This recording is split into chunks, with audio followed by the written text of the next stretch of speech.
Question number 12 आप देखिए कि त्रिज्यखंड ओ ए बी का क्षेत्रफल क्या होगा। देखिए त्रिज्यखंड बना हुआ है ओ ए बी, इसमें देखिए 30 डिग्री दिया हुआ है और इसका देखिए सलूशन कैसे मिलेगा। आप देखिए ये चित्र हमने बना दिया है ओ ए बी, इसी तरह आपके पेपर में बना हुआ है।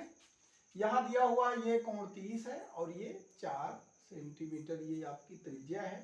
ये त्रिज्यखंड है। त्रिज्यखंड क्या होता है, ये आपका इस प्रकार का रहेगा। अगर इसको पूरा कर देंगे तो एक वृत्त बन जाएगा। तो ये त्रिज्यखंड का क्षेत्रफल का फार्मूला होता है थीटा बटे 360 गुणित पाई आर स्क्वायर, मात्रा का स्क्वायर। मात्रा का मतलब कि जो भी भुजा की लंबाई रहेगी उसका वर्ग रहेगा, क्षेत्रफल का ये होता है। ये महत्वपूर्ण फार्मूला है। इस फार्मूले को आप सर्किल मान दीजिए। ये आपका इस पे आपके क्वेश्चन आते हैं, हर साल एक क्वेश्चन आपका इस पे आना है। एक आ जाए दो आ जाए, कम से कम एक तो आना है कि त्रिज्यखंड का क्षेत्रफल बस थीटा जैसे इसमें है और आर स्क्वायर। अब यहाँ पे देखिए हमारा जो प्रश्न है इसमें थीटा बराबर 30 दिया हुआ है। थीटा बराबर कितना दिया हुआ है 30 और आर बराबर कितना दिया हुआ है 4 सेंटीमीटर। तो त्रिज्यखंड का क्षेत्रफल ओ ए बी क्या हो जाएगा थीटा बटे 360 गुणित पाई आर स्क्वायर। अर्थात अब इसको आप सॉल्व करिए तो ये 0 से 0 कट गया, ये आ गया 12 1/12 गुणित पाई का मान आपने रख दिया। पाई बराबर आप जानते हैं कि 22/7 होता है, या आप रख देंगे 3.14 जैसी आपकी इच्छा हो। या आप अगर नहीं है तो आप पाई की जगह पाई का भी मान रख सकते हैं। पाई का मान नहीं रखेंगे तो उससे उत्तर गलत नहीं होगा। यदि आपको पाई का मान प्रश्न में दिया रहेगा तो आप रखेंगे। लेकिन यहाँ पे चूंकि हमें ऑब्जेक्टिव क्वेश्चन है और यहाँ विकल्पों पे हमें देखना है, तो हमारे पास जो विकल्प दिए गए हैं उसमें से किसी भी विकल्प में पाई नहीं है, अर्थात हमें पाई का मान रखना पड़ेगा। तो चाहे आप ये रखिए चाहे ये रखिए। हमने इसको रखा 1/12, ये है सॉल्व किया 22/7 ये, फिर ये आ गया। इसको जब हमने भाग दिया तो 4.19 आया। तो दिए गए विकल्प में आपका विकल्प भी सही है।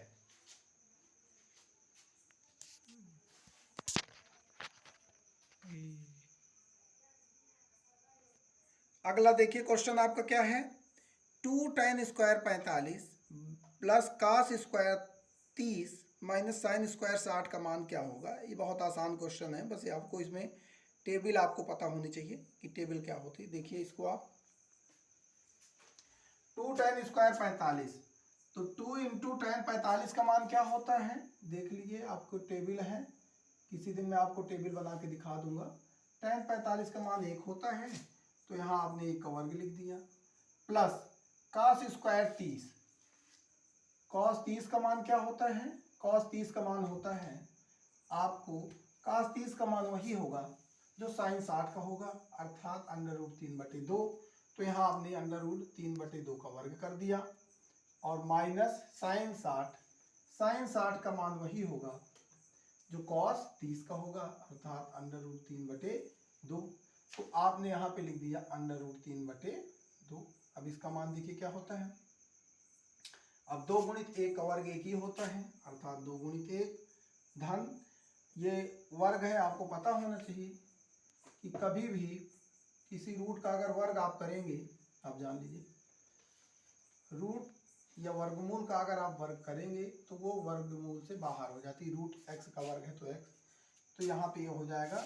और दूसरी चीज आपको यहाँ भी ये भी, जैसे a/b में अगर वर्ग है तो ये a का वर्ग बटे b का वर्ग के बराबर होता है, अर्थात अंश का वर्ग बटे हर का वर्ग बन जाएगा। तो यहाँ √3 का वर्ग मैं डायरेक्ट 3 लिखता हूँ और 2 का वर्ग यहाँ 4।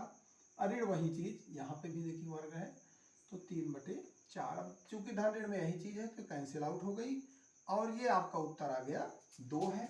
अब इसमें आपको जो विकल्प दिए गए हैं विकल्पों में से सी, इसमें से आपका विकल्प सी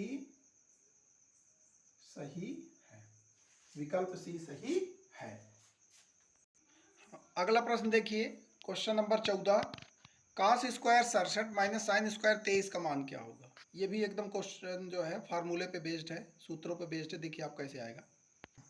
जैसे cos square 67 minus sine square 23, देखिए यहाँ पे कैसे आएगा ये। अब आपको ये पता होना चाहिए पूरक कोण क्या होते हैं।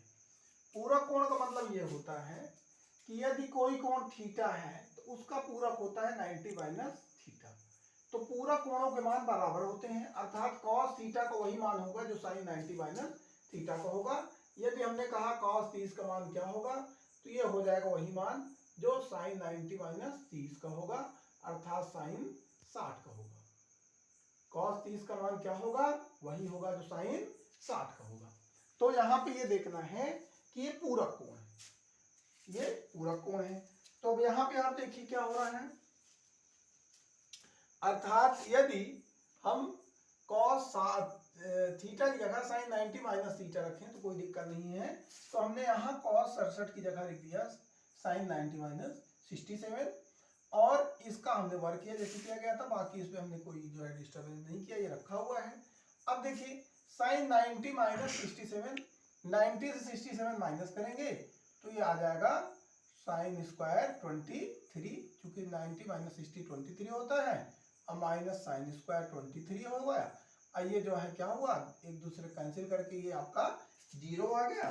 तो दिए गए विकल्पों में से जो आपका सी विकल्प है, विकल्प सी आपका सही है। बहुत छोटा सा क्वेश्चन, 1 नंबर आपको तुरंत मिल जाएगा।